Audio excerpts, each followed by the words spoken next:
മാറഡോണയുടെ കൈകൊണ്ടുള്ള goal മെസ്സിയിലൂടെ recreate ചെയ്യുമെന്ന് പരിഹസിച്ചായിരുന്നു ഈ മത്സരം ആരംഭിക്കുന്നത്.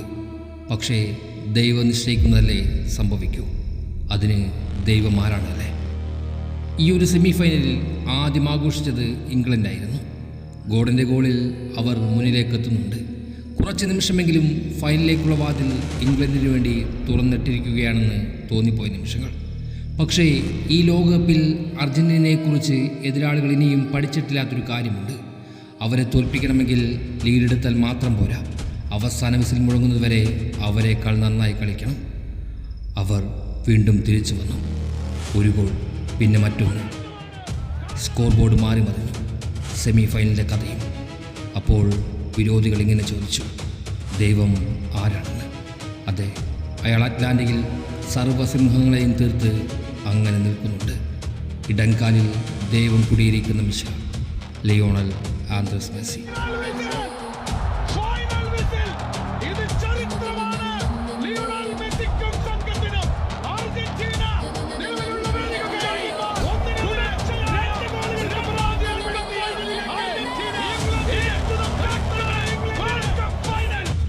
ഇന്നത്തെ മത്സരം വിശകലനം ചെയ്ത് പറയുകയാണെങ്കിൽ അർജന്റീനയുടെ ഏറ്റവും വലിയ കരുത്ത് അവരുടെ തിരിച്ചുവരവുകളായിരുന്നു.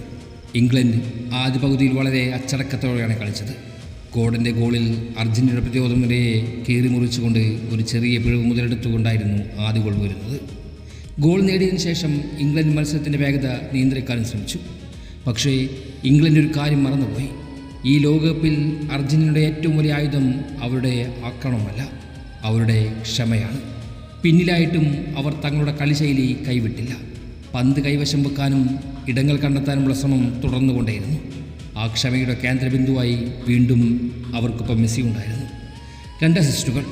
അത് വെറുമൊരു കണക്ക് മാത്രമല്ല, മത്സരത്തിന് താളം നിയന്ത്രിക്കുന്നതിലും നിർണായക നിമിഷങ്ങളിൽ ശരിയായ തീരുമാനമെടുക്കുന്നതിലും അദ്ദേഹത്തിൻ്റെ അനുഭവ സമ്പത്ത് വ്യക്തമായി തെളിയുന്നുണ്ടായിരുന്നു. മെസ്സിയുടെ ഇന്നത്തെ പ്രകടനത്തെ ഗോളുകളുടെ എണ്ണത്തിൽ അളക്കാൻ കഴിയില്ല. എപ്പോൾ വേഗത കൂട്ടണം, എപ്പോൾ കളി ശാന്തമാക്കണം, ഏത് നിമിഷമാണ് സഹതാരങ്ങളെ കണ്ടെത്തേണ്ടത് എന്തെല്ലാം അദ്ദേഹം കൃത്യമായി കാണിച്ചുകൊണ്ടിരുന്നു. 2 ഗോളുകളും അതിൻ്റെ ഫലമായി അർജന്റീനയ്ക്ക് ലഭിക്കുന്നുമുണ്ട്. മറ്റൊരു വശത്ത് ലീഡ് നേടിയതിനു ശേഷം ഇംഗ്ലണ്ട് മത്സരം കൂടുതൽ ആക്രമണാസക്തമാക്കുവാൻ കഴിഞ്ഞില്ല. അർജന്റീനയ്ക്ക് സമയം നൽകുന്നത് എത്ര അപകടകരമാണെന്ന് അവർ വൈകിയാണ് മനസ്സിലാക്കിയത്. 1 ഗോളിൻ്റെ ലീഡ് കാത്തു സൂക്ഷിക്കുന്നതിലായിരുന്നു അവരുടെ ശ്രദ്ധ. അതേസമയം അർജന്റീന ഓരോ മിനിറ്റിലും മത്സരങ്ങളിലേക്ക് കൂടുതൽ വളർന്നുകൊണ്ടേയിരുന്നു. അവർ തിരിച്ചു വരാൻ ശ്രമിച്ചുകൊണ്ടേയിരുന്നു.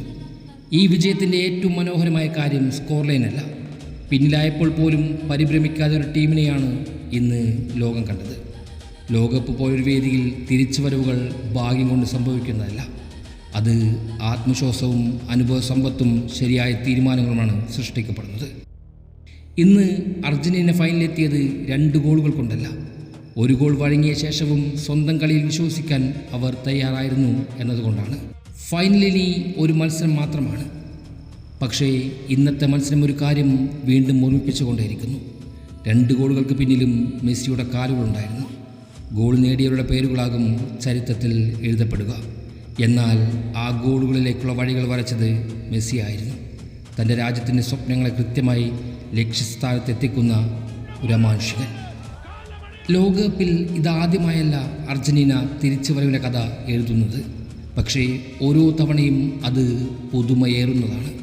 കാരണം അവർ ജയിക്കുന്നത് മത്സരങ്ങൾ മാത്രമല്ല, തളരരുതെന്ന് വിശ്വസിക്കുന്ന ലക്ഷക്കണക്കിന് മനുഷ്യരുടെ പ്രതീക്ഷകൾ കൂടി.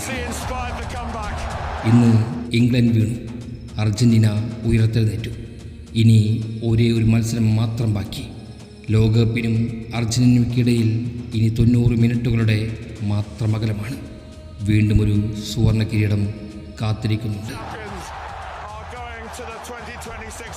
ഫൈനലിലേക്ക് നടന്നു കയറുന്നത് ഒരു ടീം മാത്രമല്ല, ഒരു രാജ്യത്തിൻ്റെ സ്വപ്നങ്ങളും അവയ്ക്ക് വഴികാട്ടുന്ന ലയണൽ മെസ്സിയും കൂടിയാണ്.